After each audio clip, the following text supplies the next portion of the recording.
हरे कृष्णा।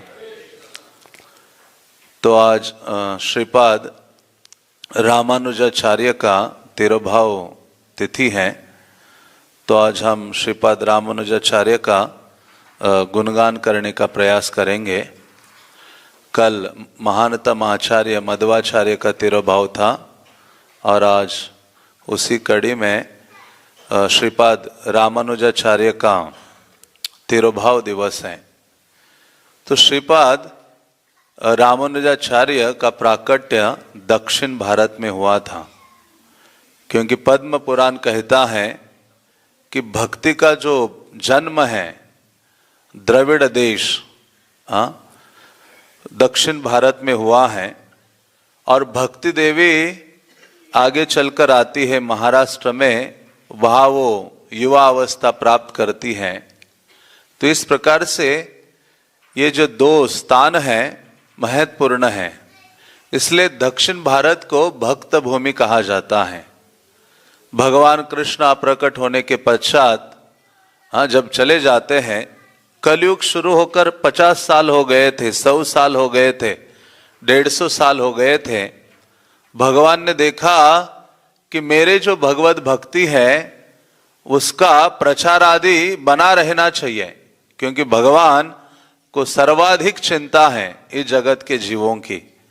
इसी कारण से भगवान ने स्वयं अपने 12 भक्तों का प्राकट्य दक्षिण भारत में करवाया। इसलिए कहते कलयुगा के सबसे पहले भक्तगण जो हैं वो ताम्रपर्णी नदी के तट पर इन सब का प्राकट्य होता है, जिनको 12 अलवर कहा जाता है। दक्षिण भारत में ये जो श्री वैष्णव संप्रदाय है उसकी प्रमुखता है, और ऐसे श्री वैष्णव संप्रदाय में ये श्रीपाद रामानुजाचार्य आए हैं। और रामानुजाचार्य का स्थान बहुत महत्वपूर्ण है श्री संप्रदाय में, बल्कि इतना महत्वपूर्ण है कि उनका जो दर्शन है, सिद्धांत है, जिसको श्री वैष्णव दर्शन के नाम से जाना जाता है, परंतु जब श्रीपाद रामानुजाचार्य आए तो उस सिद्धांत को रामानुज दर्शन के नाम से संबोधित किया जाने लगा। तो श्रीपाद रामानुजाचार्य के पूर्व उस संप्रदाय में कली के शुरुआत में ही 12 अलवर 12 प्रमुख भक्त प्रकट हुए थे, जिनमें से एक अलवर का जो श्लोक है श्रील प्रभुपाद सदैव उच्चारण किया करते थे, कुलशेखर अलवर का, कृष्ण त्वदीय पद पंकज पंजरांतम आद्यम विशतु मानस राज हंसः। तो इस प्रकार से ये जो 12 भक्त थे श्री वैष्णव संप्रदाय के, जो 12 अलवर, वो कृष्ण के ही कोई कौस्तुभ मणि का अवतार, कृष्ण की जो तलवार का अवतार, भगवान के गदा का अवतार, शंख का अवतार, इस प्रकार से ये 12 वैष्णवों का प्राकट्य दक्षिण भारत में हुआ था। और उसके पश्चात जब समय बीता, तो समय जैसे ही बीता तो देखा कि सारी शिक्षाएं फिर से दब गई हैं भगवत भक्ति की। तो भगवान को फिर से चिंता होने लगी। लगभग कई साल, 3-4 हजार साल बीत गए, और तो भगवान को फिर से चिंता होने लगी। तो भगवान ने क्या सोचा, क्योंकि भगवान धर्म की स्थापना करने के लिए आते हैं। धर्म की स्थापना का अर्थ क्या है कि जब जीव भगवत सेवा को भूल जाता है, उस भगवत सेवा की स्थापना जीवों के हृदय में करना, इसी को ही धर्म की स्थापना कहा गया है। क्योंकि जीव का धर्म क्या है, जीवेर स्वरूप है कृष्णेर नित्य दासत्व को जब भूल जाता है जीव, तो भगवान अवतरित होते हैं और फिर से सेवा करने का जो धर्म है भगवान के प्रति, उसकी भगवान स्थापना करते हैं। तो क्योंकि वो जीव का सनातन धर्म है भगवत सेवा, तो भगवान ने सोचा अरे अभी फिर से मेरे 12 भक्त आकर चले गए, फिर से अभी कोई भक्त होना चाहिए, क्योंकि जो फिर से माया के गर्त में जा रहे हैं, अज्ञान के अंधकार में डूब रहे हैं। तो भगवान तो दयालु पिता के समान है, वो सोचने लगे, भगवान विष्णु सोचने लगे एक ऐसा पावरफुल बलशाली आचार्य चाहिए, जिसके प्रकट होने मात्र से पाप ताप समूल नष्ट हो जाए, और जो जगत गुरु या जगत आचार्य की उपाधि जिसे प्राप्त हो, और भूमि के प्रत्येक जीव का उद्धार करने का सामर्थ्य जिसमें हो, और जो स्वयं अपने आचरण से शिक्षा दे सके, और वेदों की जो प्रामाणिकता है उसको स्थापित कर सके, ऐसा कोई आचार्य चाहिए। भगवान ने ऐसी इच्छा व्यक्त की। भगवान देखने लगे, भगवान तो शयन कर रहे थे, तो वहां अनंत शेष की ओर ऐसे देखने लगे। भगवान ने जैसे अनंत शेष की ओर देखा, भगवान के हृदय में ये विचार चल रहे थे। अनंत शेष में सामर्थ्य है, भगवान के हृदय के विचारों को वो पढ़ लेते हैं। तो उस समय तुरंत ही अनंत देव, अनंत शेष तत्पर हो जाते हैं, कि मैं अभी जाऊंगा, एक आचार्य की भूमिका निभाऊंगा। तो भगवान अनंत शेष को ही इस जगत में भेजते हैं, लेकिन उनमें शंख चक्र गदा पद्म की शक्ति भी स्थापित करते हैं। जो भगवान के अत्यंत गोपनीय प्रिय भक्त हैं अनंत देव, अनंत शेष, जो नित्य रूप से क्या करते हैं, भगवान के नाम रूप गुण लीला धाम का गान करते रहते हैं। तो ऐसे ही अनंत देव इस जगत के जीवों का उद्धार करने के लिए श्रीपाद रामानुजाचार्य के रूप में प्रकट होते हैं। इसलिए शास्त्र कहते अनंत प्रथमम रूपम लक्ष्मणम च ततः परम बलभद्र तृतीयस्तु कलो रामानुजम मुनि।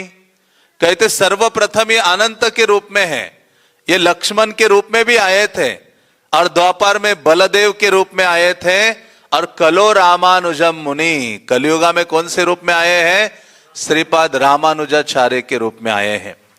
इसलिए वैष्णव आचार्यों का मत है श्रीपाद रामानुजाचार्य कृष्ण कथा वर्णन, कृष्ण कथा लीला वर्णन शक्ति जो है भगवान की, उसके मूर्त रूप है। इसलिए क्योंकि अनंत है, और अनंत का कार्य है भगवान का गुणगान करना। क्योंकि इस संसार में सर्वोच्च आनंद किसी चीज में है, वो कृष्ण का गुणगान करने में सर्वोच्च आनंद स्थापित है।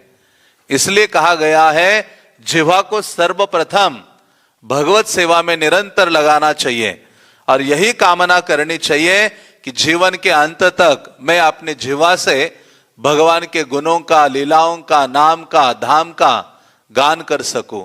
और ऐसा सामर्थ्य अनंत शेष में है, ऐसा सामर्थ्य नित्यानंद प्रभु में है, ऐसा सामर्थ्य बलराम में है।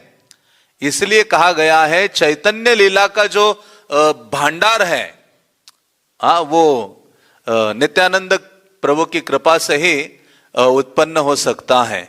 तो ऐसे रामानुजाचार्य ये साधारण आचार्य नहीं है, ये भूल नहीं होनी चाहिए, बहुत विशेष आचार्य है। श्रील प्रभुपाद कई बार रामानुजाचार्य का वर्णन करते थे। जब प्रभुपाद ने भगवद गीता का अनुवाद नहीं किया था, तो कभी कभी प्रभुपाद कहते कि रामानुजाचार्य का जो तात्पर्य है, टीका है, वो आप पढ़ा कीजिए। तो ऐसे श्रीपाद रामानुजाचार्य जो सभी आचार्यों के प्रिय हैं। भक्ति विनोद ठाकुर ने, भक्ति सिद्धांत सरस्वती ठाकुर ने रामानुजाचार्य का चरित्र कई बार अपनी पत्रिकाओं में प्रस्तुत किया था, उनके ऊपर लेख लिखे थे। बल्कि हम मध्व संप्रदाय से हैं, लेकिन अधिकतर जो शिक्षा का साम्य है हमारा, वो श्री वैष्णव संप्रदाय से है। रामानुजाचार्य की जो शिक्षाएं हैं वो हमारे आंदोलन में गौड़िया वैष्णव समाज में बहुत सरलता से दिखाई देती है। चैतन्य महाप्रभु ने अलग अलग संप्रदाय से जो अलग अलग शिक्षाएं ली थी, उनमें से श्रीपाद रामानुजाचार्य से दो शिक्षाओं को स्वीकार किया था, अनन्य भक्ति और भक्त जन सेवा।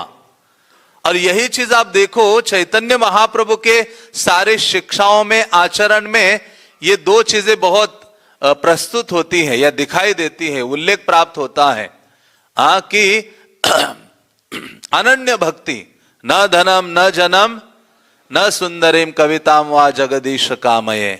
तो चैतन्य महाप्रभु अनन्य भक्ति के ऊपर बहुत बल देते थे। इसलिए महाप्रभु प्रेम पुरुषोत्तम के रूप में है, और महाप्रभु ने कहा हमारा जो उद्देश्य है वो ये धर्म अर्थ काम मोक्ष नहीं है, हमारा उद्देश्य क्या है?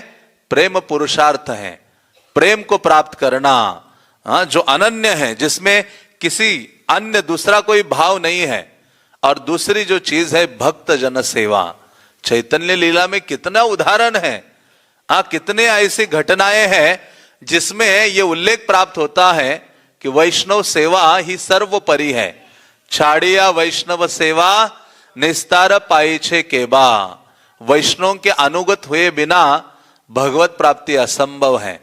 तो ये रामानुजाचार्य के यहां से महाप्रभु ने ये 2 शिक्षा प्राप्त की थी, क्योंकि जब रामानुजाचार्य भारत भ्रमण कर रहे थे तो जगन्नाथपुरी आए थे। जगन्नाथपुरी आए तो भगवान जगन्नाथ ने कहा अरे रामानुज, जगन्नाथ उनको पुकारते थे लक्ष्मण आचार्य। जगन्नाथ जी क्या बोलते थे? अरे लक्ष्मण आचार्य, तुम्हें नवद्वीप जाना होगा और नवद्वीप जाकर, वो मेरा नित्य धाम है, मैं कलिकाल में अवतरित होने वाला हूं। बल्कि चैतन्य महाप्रभु से पूर्व रामानुजाचार्य अवतरित हुए थे। और उस समय क्योंकि धाम तो नित्य है, वृंदावन जगन्नाथपुरी या जितने भी भगवत धाम है वो शाश्वत है। रामानुजाचार्य जगन्नाथपुरी से जाते हैं, उन सभी स्थानों का दर्शन करते हैं और वहां प्रेम में उन्मत्त हो जाते हैं। तो ऐसे श्रीपाद रामानुजाचार्य हमारे लिए बहुत महत्वपूर्ण आचार्य है। भक्ति सिद्धांत सरस्वती महाराज ने उनका अनुसरण किया है संन्यास लेने में भी। और जो ये दीक्षा विधि हम फॉलो करते हैं, ये दीक्षा विधि कैसे होनी चाहिए, इसकी शिक्षा भक्ति सिद्धांत सरस्वती वहां श्रीरंगम में जाकर सीख कर आए और अपने आंदोलन में उन्होंने लगाया, प्रस्तुत किया। और भक्ति सिद्धांत सरस्वती ने कहा था कि मेरे शिष्य कोई रह गया जो भगवत धाम नहीं पहुंचा, तो उसको ले जाने के लिए मैं फिर से जन्म लूंगा, आऊंगा। और उस समय जब आऊंगा तो दक्षिण भारत में प्रचार करूंगा, ऐसे भक्ति सिद्धांत महाराज ने कहा था। और चैतन्य महाप्रभु की जो पाद पीठ है उनकी मैं स्थापना करूंगा। तो रामानुजाचार्य के बारे में तो इतना कुछ है, बहुत सारे घटनाओं का वर्णन है, मानो असीमित वर्णन है उनके बारे में। तो संक्षेप में कहा जाए, हमें समझ जाना चाहिए कि रामानुजाचार्य को उद्धारक आचार्य बोला गया है। क्या बोला गया है? उद्धारक आचार्य। एक में वो ऐसी ये हस्ती है जिनकी आराधना पूर्ववर्ती आचार्यों ने की है। रामानुजाचार्य प्रकट होने से पहले जितने गुरु हुए थे वो रामानुजाचार्य के विग्रह की पूजा करते थे। ऐसा कहा भी नहीं हुआ है, ना भूतो ना भविष्यति, ना किसी संप्रदाय में ये घटित हुआ है। क्योंकि ऐसे जो रामानुजाचार्य हैं साक्षात अनंत शेष लक्ष्मण या बलराम आदि हैं। तो कैसे उनकी पूर्व आचार्यों ने आराधना की थी उसका उल्लेख प्राप्त होता है, जिसमें कहा गया है कि जब दक्षिण भारत में 12 अलवर, 12 अलवरों से हमें परिचित होना चाहिए। उनका भी चरित्र बहुत अद्भुत और दिव्य है, प्रशंसनीय है। तो ऐसे जब 12 अलवर प्रकट हुए थे कली की शुरुआत में, 12 में से एक स्त्री थी जिनका नाम अंडाल था या गोदा देवी उनको कहा जाता था। और उन 12 में से जैसे हमारे षड गोस्वामियों में रूप गोस्वामी प्रमुख हैं, आयु में भले ही सनातन गोस्वामी बड़े होंगे लेकिन रूप गोस्वामी महत्वपूर्ण आचार्य हैं। वैसे ही 12 अलवरों में एक अलवर थे। अलवर शब्द का अर्थ, जैसे हमारे संप्रदाय में हम सबको गोस्वामी कहते हैं, श्री वैष्णवाज सबको अलवर शब्द से संबोधित करते हैं, महान वैष्णवों को। अलवर का अर्थ होता है जो कृष्ण भावना में पूर्ण रूपेण डूबा हुआ है, उसको अलवर कहा गया है। कुलशेखर अलवर, तो ऐसे कई अलवर थे। तो ऐसे एक अलवर थे उनमें से जो प्रमुख, जिनको नम्मा अलवार कहा जाता था। और ये नम्मा अलवार प्रमुख अलवार थे, भगवान के बहुत प्रिय थे। भगवान स्वयं उनको कहते थे, नम्मा का मतलब होता है मेरा, तेलुगु में। भगवान कहते थे ये मेरे अलवर है, मेरे भक्त हैं। ऐसा बहुत दुर्लभ है किसी को भगवान कहेंगे कि ये मेरा है। तो ऐसे नम्मालवार जब इस संसार से प्रकट होने का समय आया तो उनकी सेवा करने वाले एक अन्य अलवर भक्त थे जिनका नाम था मधुर कवि अलवर। 12 में से ये 2। हाँ, तो मधुर कवि अलवर ऐसे थे, सभी अलवरों ने भगवान की स्तुति की, भगवान के बारे में लिखा, लेकिन मधुर कवि अलवर थे जिन्होंने केवल वैष्णवों का गुणगान किया, वैष्णवों की सेवा की, वैष्णवों का गुणगान किया, उनके बारे में लिखा। तो ऐसे मधुर कवि अलवर नम्मा अलवर की बहुत सेवा करते थे, बहुत आसक्त थे। और जब नम्मा अलवर अप्रकट होने वाले थे, वैकुंठ वापस जाने वाले थे, वो सारे अलवर अप्रकट हुए हैं, ऐसा नहीं कि उन्होंने देह छोड़ा है। तो ऐसे वो नम्मा अलवर वैकुंठ पदार्पण करने वाले थे, तो उनको बहुत विरह हो गया। उन्होंने कहा, मैं आपके बिना कैसे रह सकता हूं। तो नम्मा अलवर ने कहा, ताम्रपाणी नदी का जल ले लो, उसको गर्म करो, उबालो। और जैसे उबाला गया जल को, उसमें से एक विग्रह निकल आया बाहर। और जब विग्रह निकल आया, उसको उठाया मधुर कवि अलवर ने, अपने हाथ में लिया, देखा, अरे ये नम्मा अलवर के जैसे नहीं लग रहा है। इन्होंने वो विग्रह नम्मा अलवर को दिया और उन्होंने कहा कि फिर से पानी गर्म करो, दूसरा विग्रह तुम्हें प्राप्त होगा। मधुर कवि अलवर ने जब पानी गर्म किया ताम्रपर्णी नदी का, तो दूसरा विग्रह प्रकट हुआ। तो वो नम्मा अलवर का विग्रह प्रकट हुआ। वो विग्रह वो मधुर कवि अलवर को देते हैं और वो वैकुंठ चले जाते हैं। जो पहला विग्रह प्रकट हुआ था उसको अपने साथ लेकर जाते हैं वैकुंठ। और ये मधुर कवि अलवर यहाँ वो उनकी आराधना करते। तो जो विग्रह वैकुंठ अपने साथ लेकर गए थे, वो विग्रह पहले जो प्रकट हुए थे वो किसके थे? श्रीपाद रामानुजाचार्य के थे। और ये 4000 साल पूर्व की घटना है। रामानुजाचार्य प्रकट होने से लगभग 4000 साल पूर्व रामानुजाचार्य का विग्रह प्रकट होता है। और नम्मा अलवर फिर कई हजार साल बीतते हैं। उसके पश्चात ये जो 12 अलवर थे, उनकी शिक्षाएं लुप्त सी हो गई थी। उन्होंने जितनी शिक्षाएं दी थी उनको कहा जाता था नालायर दिव्य प्रबंध। मतलब 4000 ऐसे सॉन्ग्स थे जिनका सारा श्री वैष्णव का सिद्धांत उसमें समाया हुआ था और वो लगभग अप्रकट हो गया था। तो यमुनाचार्य के एक गुरु थे जिनका नाम था नाथ मुनि। वो जब भ्रमण करते करते ये जो नम्मा अलवर का स्थान है मदुराई के निकट ही है, जिसको कुरु का पुरी या भी उसका नाम अलवर तिरुनगरी है, तो उस स्थान में गए और वहां उनसे प्रार्थना की। तो उस समय ये जो नम्मा अलवर 4000 लगभग 5000 साल पूर्व अप्रकट हो गए थे, उन्होंने उनको दर्शन दिया और उनको वो जो विग्रह थे रामानुजाचार्य के वो दिए और कहा कि ये आप भविष्यवर्ती आचार्य हैं और ये साधारण आचार्य नहीं है, ये उद्धारक आचार्य हैं, आप इनकी आराधना करो। तो ये पूर्ववर्ती आचार्य जो थे ये सारे, इन सब ने रामानुजाचार्य के उस विग्रह की आराधना की। इसलिए कहते हैं कि रामानुजाचार्य की ये विशेष दिव्यता है। श्रीपाद रामानुजाचार्य का जो प्राकट्य है कांचीपुरम और चेन्नई के बीच में जो स्थान है श्री पेरुम्बुदूर, उस स्थान में हुआ, जिनके पिता का नाम आसुरी केशवाचार्य था और उनकी माता का नाम कांतिमती था। रामानुजाचार्य के जो मामा थे वो महान आचार्य थे श्री संप्रदाय के, वो सन्यासी थे जिनको श्री शैलपूर्ण कहा जाता था या पेरिय तिरुमल नंबी कहा जाता था।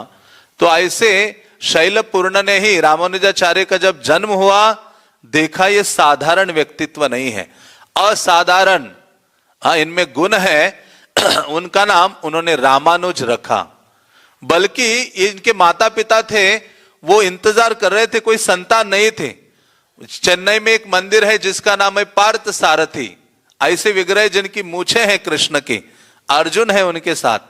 बहुत फेमस टेम्पल है चेन्नई का, श्री वैष्णव का, बहुत हजारों साल पुरातन है, जिनकी आराधना होती है। रामानुजाचार्य के माता पिता वहां जाते हैं, उनको प्रार्थना करते हैं, हमें आपके समान ही पुत्र दीजिए जो भगवत भक्ति का प्रचार कर सके। तो उनकी कृपा से ही श्रीपाद रामानुजाचार्य का जन्म होता है। और रामानुजाचार्य बाल्यकाल से ही वैष्णवों की सेवा करना, ब्राह्मणों की सेवा और उनसे शिक्षा प्राप्त करने में अत्यंत उनका आसक्ति थी। तो उन दिनों कांचीपुरम जो स्थान है उसके निकट ही उनका गांव था, श्री पेरुम्बुदूर। तो वहां एक वैष्णव उनके घर के सामने से जाते थे, जो पूरे स्थान में बहुत प्रसिद्ध थे, जिनका नाम था कांचीपूर्ण। तो ऐसे कांचीपूर्ण को सारा समाज प्रणाम करता था, उनसे शिक्षा स्वीकार करता था, क्योंकि वो साधारण व्यक्तित्व नहीं थे। कांचीपुरम में एक मंदिर है भगवान वरदराज, जो वर देने में दक्ष है, जिनके हाथ में श्लोक है गीता का, मां शुचः, ये शब्द लिखे हुए हैं कि आप डरो मत, मेरे चरणों का आश्रय लो, आप डरो मत। तो भगवान वो वर देने में दक्ष है। तो ये जो कांचीपूर्ण थे वो ऐसे भगवान के विग्रह की सेवा करते थे और उनसे बातें करते थे हमेशा, इतने प्रसिद्ध थे वो। तो जब ये उनके घर के सामने से गुजरते थे, रामानुजाचार्य छोटे से बालक थे, उन्होंने उनको अपने घर में प्रसाद के लिए बुलाते थे। और जब उस वैष्णव को बुलाते थे, प्रसाद खिलाते थे अपने माता के साथ। उनके पिता तो अप्रकट हुए थे रामानुजाचार्य के, तो उनकी चरण सेवा करते थे। जैसे चरण सेवा करते थे, वो वैष्णव कहते थे, अरे आप तो इतने महान हो और ब्राह्मण कुल में आपका जन्म हुआ है, इस प्रकार से मेरे जैसे शूद्र की आप सेवा मत करो। रामानुजाचार्य कहते हैं कि यदि ये मेरा ब्राह्मणत्व वैष्णव सेवा में बाधा बनता है तो मेरा ब्राह्मण कुल में जन्म लेना अशुभ है।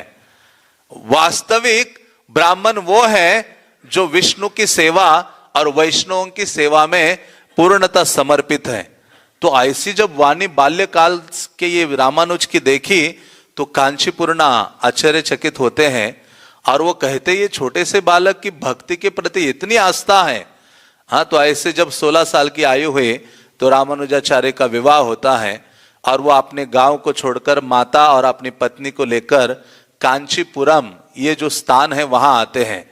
जैसे हमारे लिए मायापुर, जगन्नाथपुरी, वृंदावन प्रमुख है, उसी प्रकार से श्री वैष्णव के लिए 4 स्थान प्रमुख हैं। एक है श्रीरंगम, कांचीपुरम, तिरुपति और मेल्लकोटे।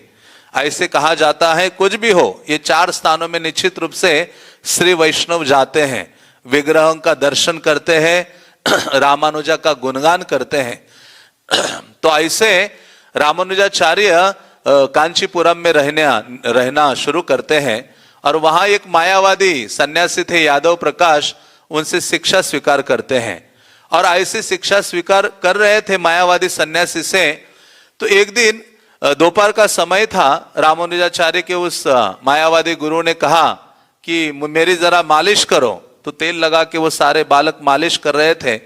तो उस समय एक दूसरा युवक आता है, बालक, जो पढ़ाई कर रहा था। छांदोग्य उपनिषद के पहले अध्याय का एक सूत्र था, तस्य यथा कप्यासम पुंडरीकमेवा अक्षनिः। तो ये सूत्र को लेकर उनके पास आया और कहा कि इसका अर्थ जरा बताइए। तो वो जो मायावादी सन्यासी थे, जो भगवत स्वरूप के प्रति उनकी आस्था आदि नहीं थी, असत मानते हैं, तो उन्होंने कहा, अरे कप्यासम शब्द का अर्थ है, कपि का अर्थ है बंदर, और आसम का अर्थ है बंदर का जो पिछवाड़ा लाल है ना, वो है।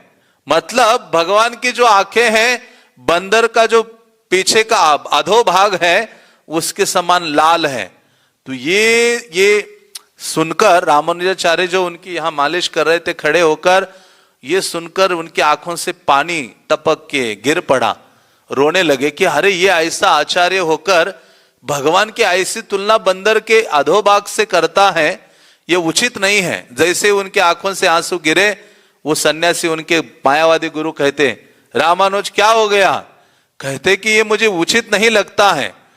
कैसे आप इतने बड़े आचार्य होकर भगवान की आंखों की तुलना बंदर के पिछले भाग से करते हो? बल्कि ये व्याख्या उचित नहीं है। उनके गुरु को क्रोध आया। रामानुज बहुत छोटे थे, मतलब 16-17 साल के थे। तो उस समय उन्होंने कहा, तुम इतना दक्ष समझते हो तो तुम बताओ कप्यासम शब्द का अर्थ क्या है? तो उन्होंने कहा कि कपि का अर्थ होता है कम जलम पिबती इति कपि। और वो कहते हैं कि कपि सूर्य के रूप में भी लिया जा सकता है। और आसम शब्द का अर्थ है खेलना या खिलना। सूर्य के नीचे जो खिलता है उसे कमल कहा जाता है। इसलिए ये जो वाक्य है उसका अर्थ है कि भगवान की आंखें कैसी हैं? कमल के समान हैं। तो वो अचंभित हो जाते हैं। तब से इनके गुरु को बहुत ईर्ष्या और द्वेष होने लगा रामानुजाचार्य से, क्योंकि हर समय रामानुजाचार्य अद्वैतवाद का खंडन किया करते थे। बल्कि उनके गुरु ने सोचा कैसे इनसे छुटकारा प्राप्त किया जा सकता है। एक दिन वो यात्रा ऑर्गेनाइज करते कि हम हरिद्वार चलते गंगा स्नान करने। दक्षिण भारत में तो गंगा नहीं है, तो सारे बच्चों को लेकर निकले। उन्होंने अपने कुछ शिष्यों को बोला रामानुजा को यात्रा में ले जाएंगे, जंगल में उसका गला काट देंगे, मार डालेंगे उसको। मतलब ईर्ष्या द्वेष इतना प्रभाव प्रदान करता है, वो सन्यासी होने के बावजूद भी। तो ये सब गए, रामानुजाचार्य और उनके मौसी के पुत्र थे गोविंद, वो भी साथ में गए। जब जंगल में गए तो एक स्थान में जब रुके थे तो वो जो गुरु थे उनके मायावादी यादव प्रकाश, वो अपने कुछ शिष्यों को कहते हैं अभी देखो रामानुजा अकेला एक झाड़ियों में पकड़ते हैं और उसका वध कर देते, मार डालते हैं। तो ये गोविंद जो इनके मौसी का पुत्र बेटा था, इन्होंने ये सब चीजें सुनी और रामानुजाचार्य को चुपके से बताया कि तुम अभी रात्रि में भागो। कहा दक्षिण उत्तर भारत में पहुंचे थे और वहां से रामानुजाचार्य रात्रि में, छोटे से बालक ही थे, दौड़ते हुए निकल पड़ते। इतने जंगल में कहां जाए पता नहीं था और ऐसे चल रहे थे, वृक्षों के नीचे शयन किए और अचानक उन्होंने देखा कि एक व्याध दंपति नजर आई, एक शिकारी और उनकी पत्नी उनको नजर आते हो। कहते बालक कहां जा रहे हो? कहते मुझे जाना है कांचीपुरम की ओर। तो उन्होंने कहा हम भी उधर ही जा रहे, चलो हमारे साथ। हाँ, तो उनके साथ चलने लगते हैं और रात्रि जब होती है तो वो जो स्त्री थी शिकारी की पत्नी, वो कहती मुझे प्यास लगी है, मुझे पानी चाहिए अभी। तो उनका पति शिकारी कहता है अरे अभी तो पानी यहां नहीं है, कल सुबह होती दिखाई देगा ना, आसपास कुछ कुआं होगा, कुछ होगा तो हम पानी पी लेंगे। तो सुबह होती है तो रामानुज उनके साथ थे। तो वो शिकारी कहता है जे बालक जाओ जरा जल लेके आओ। तो निकट ही कोई कुआं या कुछ था, उसमें से अपने हथेली में जल लाके उनको पिलाते उनके पत्नी को, 1 बार 2 बार 3 बार, और चौथी बार जब लाए तो देखा वो दोनों अप्रकट हो गए और नजदीक ही देखा लोग आ रहे हैं वहां जल लेने के लिए। तो उन लोगों को पूछते हैं कि वो कहते कि आप जानते हैं कांचीपुरम कहाँ है, कांचीपुरम नगर?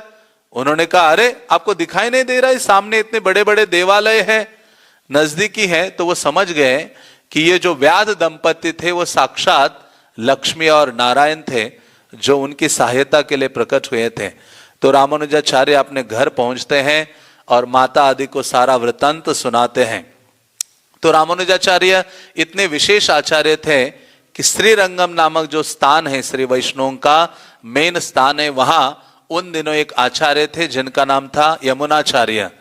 तो ऐसे यमुनाचार्य एक दिन कांचीपुरम नगर में आए थे भगवान का दर्शन करने के लिए।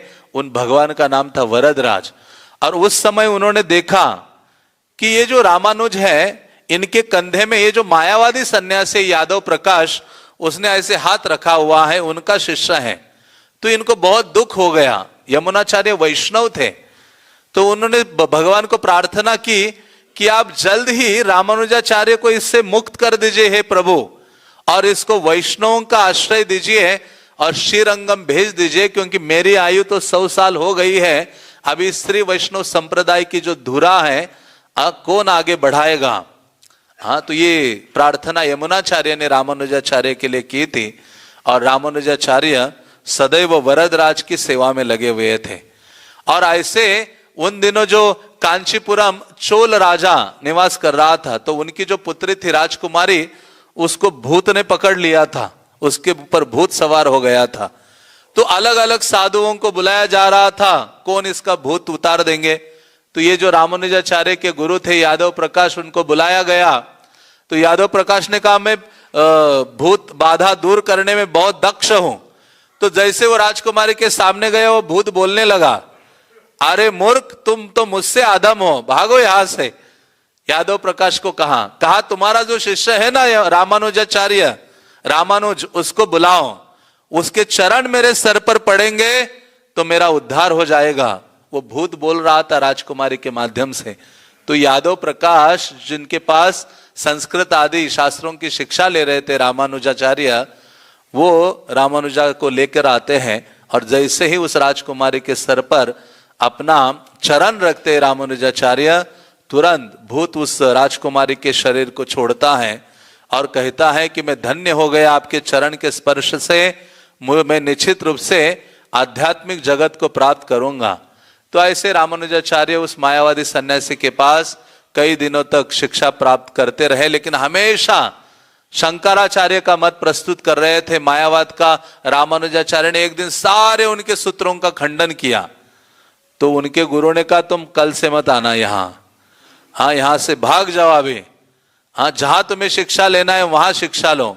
तो अभी अकेले आप अध्ययन करने लगे शास्त्रों का।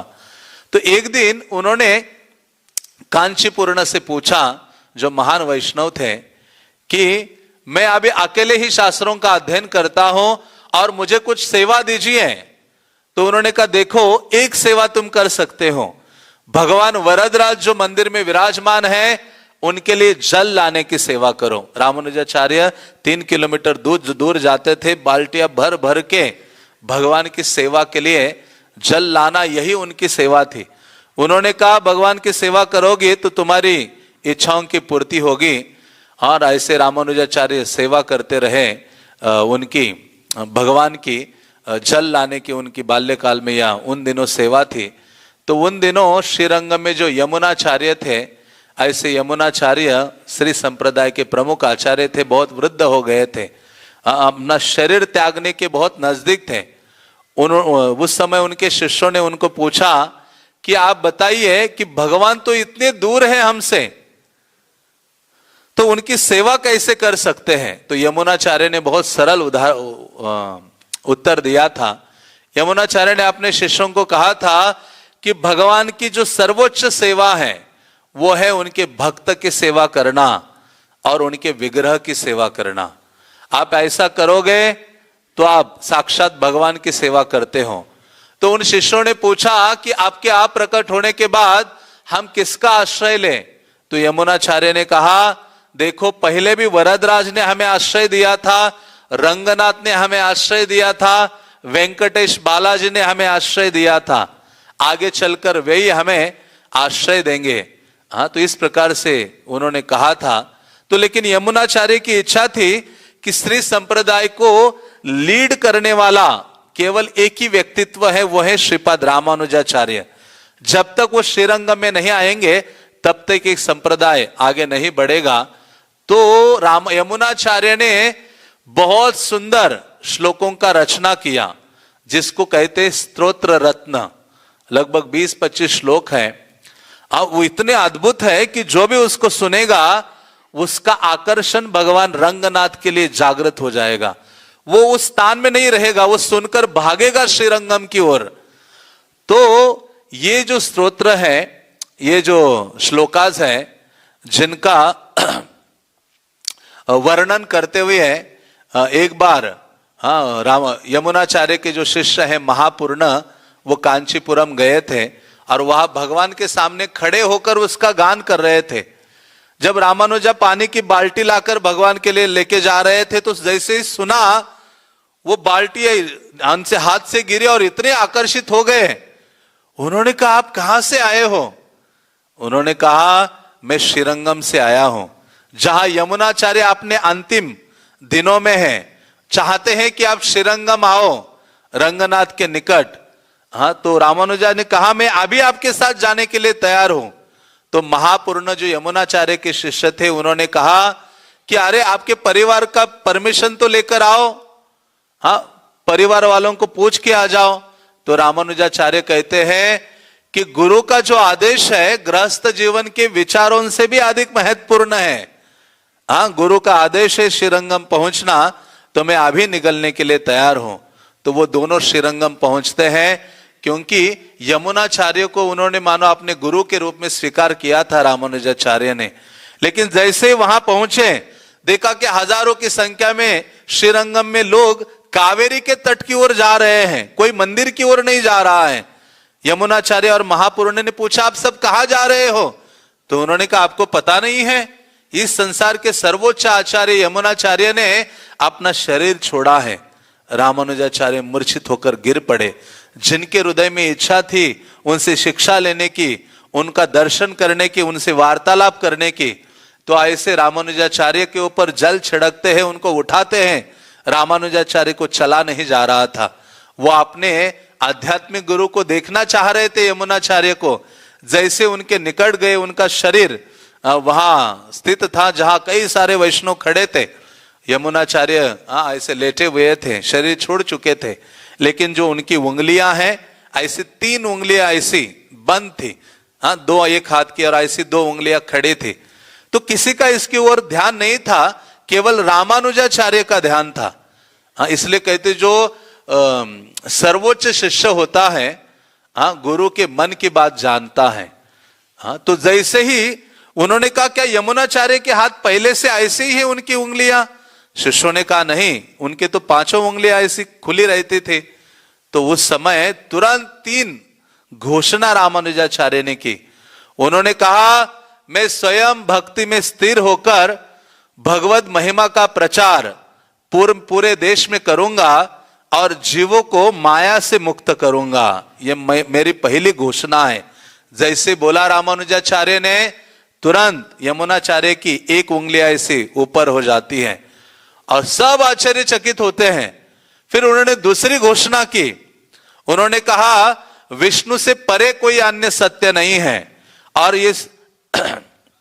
ये स्थापित करने के लिए मैं वेदांत सूत्र पर श्री भाष्य लिखूंगा।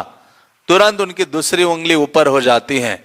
और तीसरी चीज उन्होंने कहा कि जो मुनिवर है पराशर मुनि, उन्होंने भगवान विष्णु का बहुत विस्तृत वर्णन किया है, विष्णु पुराण जिन्होंने लिखा है।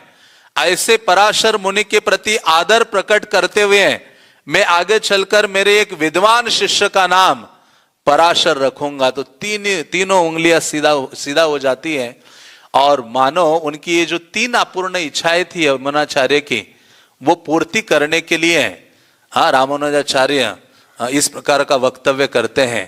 तो उस समय रामानुजाचार्य को कहा चलिए रंगनाथ का दर्शन कीजिए। उन्होंने कहा वो कठोर निर्दयी भगवान का मैं दर्शन नहीं करूंगा। मैं आने के पूर्व ही मेरे आचार्य को वो ले गए हैं, मेरे हृदय के स्वामी को उन्होंने छीन लिया है। रामानुजाचार्य भगवान का दर्शन नहीं करते, वापस अपने नगर कांचीपुरम में आते हैं। और जब वहां आते हैं तो उनकी माता का भी देहांत हो चुका होता है और वो चाह रहे थे कि मैं दीक्षा ग्रहण करूं। जब तक दीक्षा ग्रहण नहीं करो तब तक व्यक्ति का जीवन पशु के समान है, शास्त्र कहते हैं। अभी तक रामानुजाचार्य ने दीक्षा ग्रहण नहीं की थी। तो उन्होंने कांचीपूर्ण से बोला कि हे कांचीपूर्ण आप मुझे दीक्षा दीजिए। वो कहते मैं तो शूद्र हूं, कैसे आपको दीक्षा दूं? आपको भगवान गुरु भेजेंगे क्योंकि आप बहुत सिंसियर हो और वैष्णव के प्रति बहुत आदर सम्मान का भाव रखते हो। तो ऐसे उन्होंने कहा था। और इसलिए एक दिन जो रामानुजाचार्य हैं वो कांचीपूर्ण को अपने घर में भोजन के लिए इनवाइट करते कि आप भोजन के लिए तो आइए, मेरे घर में दीक्षा नहीं दे रहे हो। तो वो भोजन लेने के लिए स्वीकार करते हैं आमंत्रण। कांचीपूर्ण सोचते हैं कि ऐसे शुद्ध वैष्णव के घर में भोजन ग्रहण करूंगा तो मैं शुद्ध हो जाऊंगा। ये उनका भाव था। हमारा भाव होता है हम किसी के घर में जाते कि उनको शुद्ध करने के लिए, हम सोचते हम जा रहे हैं उनके घर प्रसाद पाने ताकि उनको शुद्ध करेंगे। लेकिन यह कांचीपूर्ण जैसा महान आचार्य कह रहा है कि मैं इन वैष्णव के घर में जा रहा हूं, उनके घर का जल प्रसाद आदि स्वीकार करूंगा तो मैं रजो तमो गुणों से रहित हो जाऊंगा, 3 गुणों से मुक्त हो जाऊंगा। और रामानुजाचार्य ने अपनी पत्नी को बोला कई सारे व्यंजन बनाओ, कई सारे व्यंजन बनाए। और रामानुजाचार्य उनको बुलाने के लिए गए कांचीपूर्ण को। तो कांचीपूर्ण दूसरे रास्ते से उनके घर आए। उनको पता था इनके साथ आऊंगा, इनके सामने खाऊंगा तो मेरा उच्छिष्ट खाएंगे, ये छोड़ेंगे नहीं। तो ये अलग से आते हैं और उनकी जो पत्नी है वो पत्नी को कहते रामानुजाचार्य कि मुझे जो भी भोजन है वो मुझे प्रदान करो। तो वो शीघ्रता से उनको सर्व करती हैं और वो निकल जाते हैं। तो जो उच्छिष्ट बचा था उनकी पत्नी एक शूद्र स्त्री को देती है, सारा घर फिर से लेपित करती है, फिर से कुकिंग करती है। रामानुजाचार्य घर में आते कहते अरे अभी तक कुकिंग ही कर रहे हो? कहते नहीं नहीं, कांचीपुरम आकर भोजन करके चले गए। तो उन्होंने कहा उनका उच्छिष्ट है? कहते नहीं नहीं, वो तो शूद्र है, उनका उच्छिष्ट मैंने एक शूद्र स्त्री को दिया है। तो रामानुजाचार्य बहुत गुस्सा होते हैं। वो कहते हैं कि अरे मूर्ख स्त्री, हाँ तुम्हारे कारण एक शुद्ध भक्त का उच्छिष्ट मैं नहीं ले पा रहा हूं। हाँ, अपने सर में हाथ रख के रामानुजाचार्य रोना शुरू करते हैं। रामानुजाचार्य कांचीपुरम से कहते हैं कि देखो मैं अकेले अध्ययन कर रहा हूं, आप भगवान वरदराज से पूछिए कि मेरे लिए क्या आदेश है, क्या शिक्षाएं हैं। तो भगवान वरदराज ने रामानुजा के लिए 6 श्लोक लिख के दिए कांचीपुरम के पास। बोले 6 श्लोक, कहा कि रामानुजाचार्य के बोलो ये 6 आदेश तुम्हारे लिए हैं। वो 6 शिक्षाएं क्या थी? पहली शिक्षा थी कि मैं परब्रह्म हूं और प्रकृति का कारण हूं। दूसरी शिक्षा भगवान ने दी थी जीवात्मा और भगवान का पृथक अस्तित्व ये शाश्वत सत्य है। तीसरी शिक्षा दी थी जो मुक्ति चाहते हैं उनके लिए भगवान के चरणों में समर्पण करना ही एकमात्र पथ है। और चौथी चीज थी, भगवान कहते हैं कि यद्यपि भक्त मृत्यु के समय मेरा स्मरण करने में चूकते हैं, फिर भी उनका इस संसार से मुक्त होना निश्चित है। पांचवी चीज भगवान ने कही थी, जैसे ही भक्त वर्तमान शरीर को त्यागता है, भगवान कहते मैं तुरंत उनको अपने आध्यात्मिक जगत में ले जाता हूं। और छठी शिक्षा भगवान ने दी थी कि तुम्हें तुरंत यमुनाचार्य के जो शिष्य हैं जिनका नाम महापूर्ण है, उनसे दीक्षा लेनी चाहिए, वो गुणों की खान है। तो इस प्रकार से रामानुजाचार्य को आदेश मिला और उनके गुरु के बारे में भी भगवान ने बता दिया। हाँ, तो श्रीरंगम में अभी क्या हो गया था, यमुनाचार्य जैसे महान आचार्य आप प्रकट हो गए थे, उनके जैसा प्रवचन देने वाला, शास्त्रों का वर्णन करने वाला कोई नहीं था।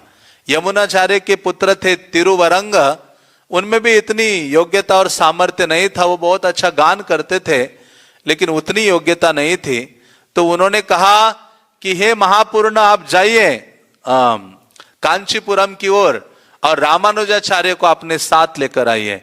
तो ये जाते हैं कांचीपुरम। रास्ते में जब महापूर्ण जा रहे थे तो यहां से जैसे भगवान से आदेश मिला कि आप महापूर्ण से दीक्षा लो, तो रामानुजाचार्य यहां से निकल पड़े श्रीरंगम की ओर।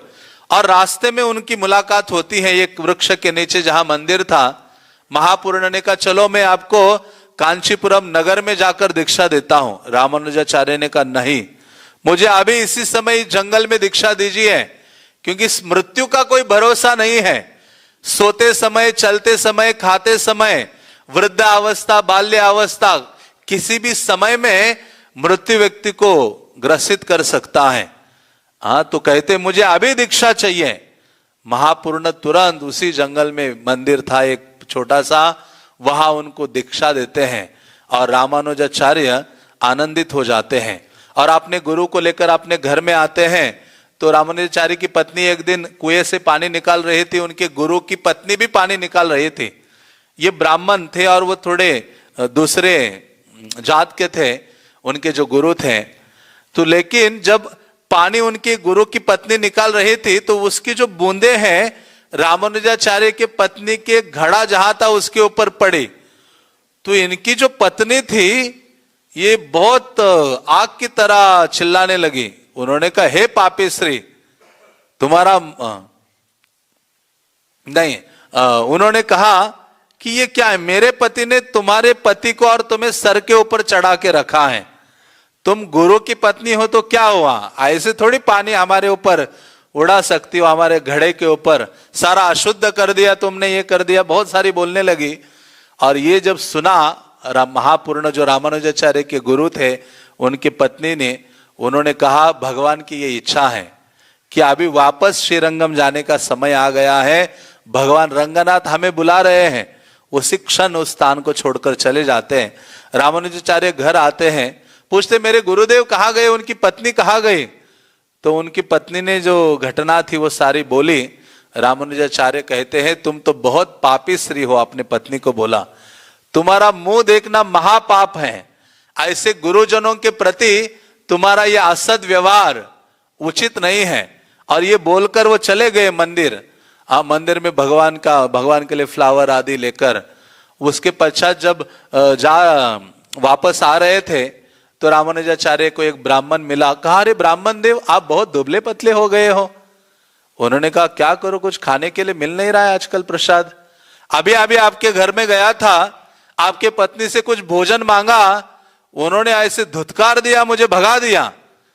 रामानुजाचार्य को बहुत दुख लगा, ब्राह्मण का ऐसा अनादर मेरे पत्नी ने किया है। रामानुजा कहते, अभी लेटर लिख के देता हूं, पूरा सेवा करेगी आपका। रामानुजाचार्य ने लेटर लिखा और कहा, ये लेटर लेके जाओ और उसको दो, बोलो मैं आपके मैके से आया हूं, आपके पिता ने ये पत्र भेजा है। तो वो ब्राह्मण आ गया और कहा कि आपके गांव से आया हूं, ये पत्र आपके पिता ने भेजा है। और उनके तो उस समय वो पत्र उन्होंने पढ़ा कि रामानुजाचार्य ने खुद लिखा था। उनके पत्नी ने पढ़ा कि अभी पिता ने लिखा है कि तुम शीघ्रता से घर आ जाओ, तुम्हारे दूसरी जो बहन है उसकी शादी का तैयारियां करनी है, तुम्हारी माँ इतना संभाल नहीं सकती। तो उस समय वो जो ब्राह्मण था उसको गर्म पानी किया, अच्छा सा प्रसाद खिलाया पिलाया, जाने की तैयारी की। और रामानुजाचार्य आए, उन्होंने कहा ऐसा ऐसा पत्र आया है। रामानुजा कहते अभी शीघ्रता से चले जाओ, अभी इंतजार मत करो, निकलो अभी ये ब्राह्मण के साथ। रामानुजाचार्य ने उनको ब्राह्मण के साथ भेज दिया और रामानुजाचार्य तुरंत अपने हाथ में फूल आदि लेकर और मार्केट गए, सैफरॉन वस्त्र अपने हाथ में लिए और सीधा भगवान का जो गर्भगृह है वरदराज, आप कांचीपुरम जाएंगे तो देखिए बहुत सुंदरतम विग्रह है, बहुत विशाल है, 8 फुट के हैं वरदराज, चतुर्भुज विग्रह है। और भगवान के सामने गए और भगवान से उन्होंने क्या किया, सन्यास स्वीकार किया। और उनसे वस्त्र लिए, दंडा भगवान से ले लिया वरदराज से, और मंदिर के गर्भगृह से बाहर आ गए तो सन्यासी वेश में आए। अभी नाम देने वाला कोई नहीं था उनको। बाहर आए तो कांचीपुरम जो भक्त थे महान आचार्य, उनके चरणों में प्रणाम किया और वह आनंद सरोवर है उसके किनारे यज्ञ किया। और वहां वो जो कांचीपुरम थे उन्होंने उनका नामकरण किया। क्या नाम दिया उनको, यतिराज। जो सारे यति मीन्स सन्यासियों में जो राजा हैं, ऐसे दिव्य श्रीपाद रामानुजाचार्य थे जिन्होंने उसी चीज को भक्ति सिद्धांत महाराज ने फॉलो किया। भक्ति सिद्धांत महाराज ने गौर पूर्णिमा के दिन मायापुर में अपने गुरुदेव गौर कृष्णदास बाबा जी महाराज के चित्र से क्या किया, सन्यास स्वीकार किया। प्रचार के लिए इन आचार्यों ने यह कार्य किया है। वो भगवान की इच्छा को जानते हैं। तो इस प्रकार से श्रीपाद रामानुजाचार्य सन्यास स्वीकार करते हैं और पूरा भारत भर भगवत भक्ति का प्रचार करते हैं। बल्कि जो गुरु यादव प्रकाश जिनसे उन्होंने शिक्षा ली थी वो भी उनकी शरण ग्रहण करते हैं। उनको भी रामानुजा सन्यास देते हैं, उनका नाम गोविंद दास रखते हैं और कहते हैं कि आप एक ग्रंथ की रचना करो जिसमें वैष्णव के कर्तव्य का वर्णन किया हो। फिर आगे चलकर यादव प्रकाश ने एक ग्रंथ लिखा यति धर्म समुच्चय, जिसमें वैष्णव को क्या करणीय है, क्या करना चाहिए, क्या नहीं करना चाहिए, इस सब का वर्णन वो करते हैं। तो श्री रामानुजाचार्य के बारे में बहुत है, ये तो उनके एक इंट्रोडक्शन ही था, लेकिन संक्षेप में कहा जाए श्रीपाद रामानुजाचार्य वो आचार्य हैं जिन्होंने भगवत शिक्षा को सब जगह पहुंचाया और हजारों लोगों को भगवत भक्त बनाया है। जब सन्यास लेने के पश्चात श्रीरंगम में रामानुजाचार्य आए ना, तो हजारों लोग उनके स्वागत के लिए आए। वो स्वयं ही नहीं बल्कि भगवान रंगनाथ अपना गर्भगृह छोड़कर बाहर रामानुजाचार्य का स्वागत करने के लिए आए। रामानुजाचार्य कहते, हे प्रभु आप मेरे लिए गर्भगृह छोड़कर बाहर आए हो। कहते आपके जैसे वैष्णव नहीं है। तो रामानुजाचार्य बहुत अधिक उनके विनम्र थे। और बहुत सारे उनके गुणों के बारे में कहा जा सकता है। और प्रभुपाद हमेशा उनके करुणा का उदाहरण देते हुए रामानुजाचार्य का वर्णन करते थे। श्रीरंगम के निकट एक स्थान है तिरुकोष्टिपुर। महापूर्ण ने कहा कि हे रामानुज, आपको मंत्र आदि की शिक्षा एक महान वैष्णव है गोष्ठीपूर्ण उनसे लेनी चाहिए। रामानुजाचार्य के 5 गुरु थे। एक तो जिनसे उन्होंने दीक्षा ली, जिनका नाम था महापूर्ण, जिनको पेरिया नंबी कहते हैं, उनसे उन्होंने ब्रह्म सूत्र, गीता, वैष्णव दर्शन, पंच संस्कार, वैष्णव संप्रदाय की दीक्षा, ये सब महापूर्ण से लिया था। और जो गोष्ठीपूर्ण थे उनसे मंत्र रहस्य उसकी शिक्षा ली थी। तीसरे उनके गुरु थे मालाधर, उनसे उन्होंने भगवान के विषय में एक अद्भुत ग्रंथ था तिरुवायुमौली, उसकी शिक्षा ली थी। और चौथे थे श्री शैलपूर्ण, ये तिरुपति में उनसे रामायण रहस्य उनसे सीखा था। और 5वें गुरु थे जिनका नाम था वररंग, उनसे उन्होंने दिव्य प्रबंध की शिक्षा ली थी। तो प्रभुपाद एक घटना सुनाते थे, कई ग्रंथों में है। प्रभुपाद जब 1972 में अहमदाबाद में आए थे, अपने भक्तों के साथ प्रवचन दे रहे थे नाम संकीर्तन के बाद, तो उन्होंने रामानुजा की कथा सुनाई थी।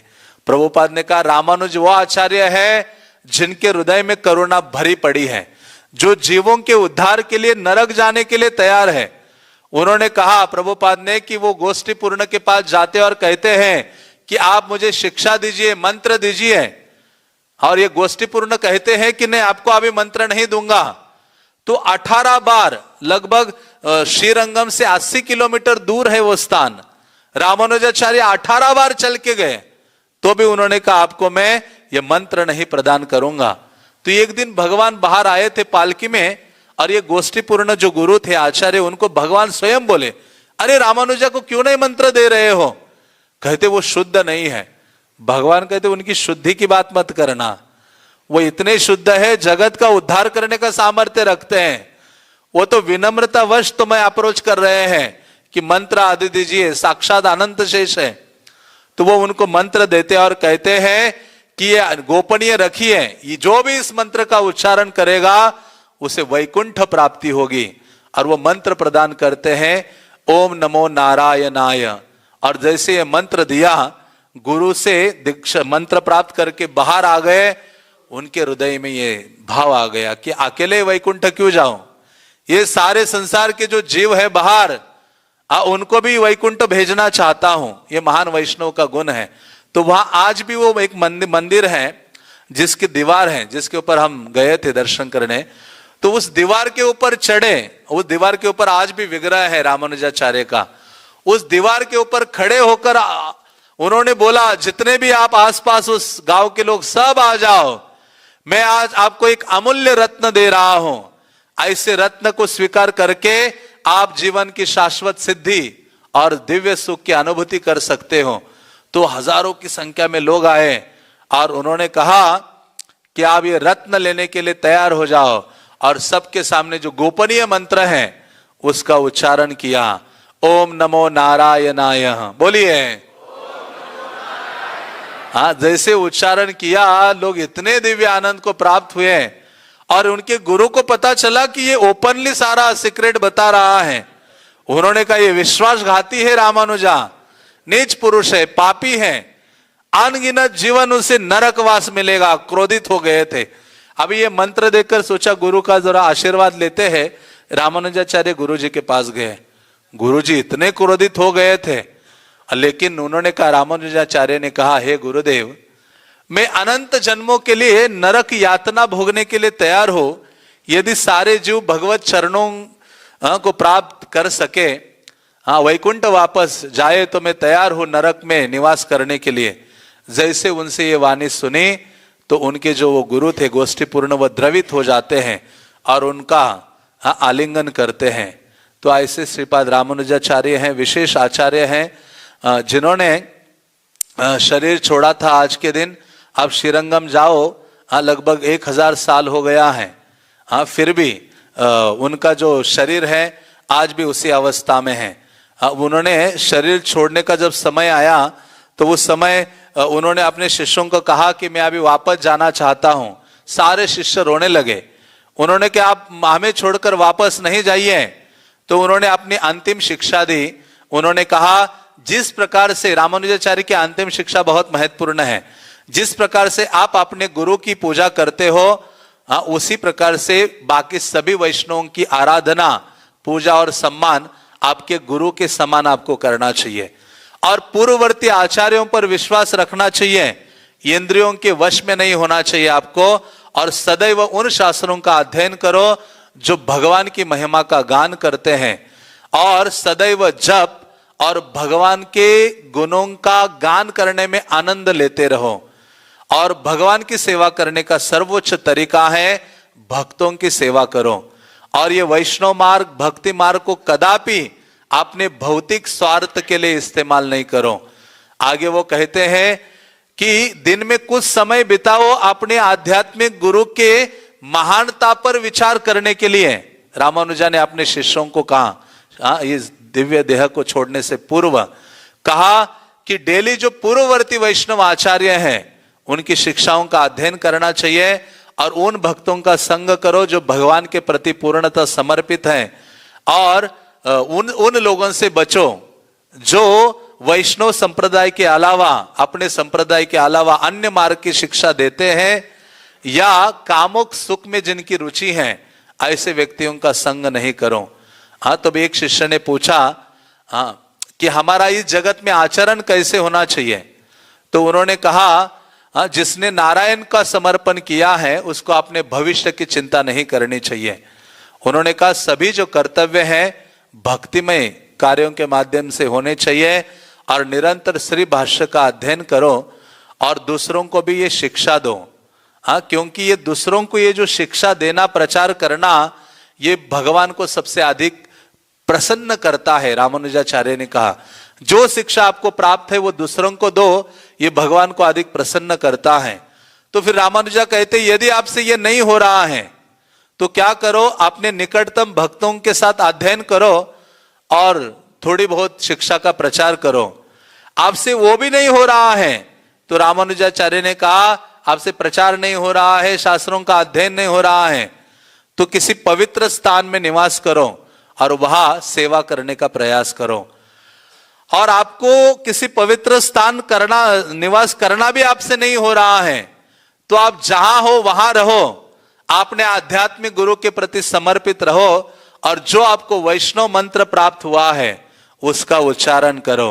हरे कृष्णा कृष्णा कृष्णा हरे हरे, हरे राम राम राम हरे हरे। और आपसे ये भी नहीं हो रहा है, रामानुजाचार्य कहते एक शुद्ध हृदय वाले वैष्णव को ढूंढो और उसका जीवन भर संग करो, तो आपका वैकुंठ धाम जाना निश्चित है। और रामानुजाचार्य ने कहा ये तुम पालन करोगे मेरी शिक्षा का तो मैं आपसे अलग नहीं रहूंगा, आपके निकट ही रहूंगा। इसलिए प्रभुपाद कहा करते थे मुझे कभी ऐसे नहीं लगा कि मैं अपने आध्यात्मिक गुरु से दूर हूं, सदैव मैं अपने आध्यात्मिक गुरु के नजदीक हूं। क्यों? क्योंकि प्रभुपाद ने भक्ति सिद्धांत सरस्वती की शिक्षाओं को अपना प्राण बना लिया था। तो फिर रामानुजाचार्य से बहुत विरह हो रहा था तो एक विग्रह बनाया गया, रामानुजाचार्य ने उसका आलिंगन किया, स्वयं उस विग्रह में प्रकट हो गए।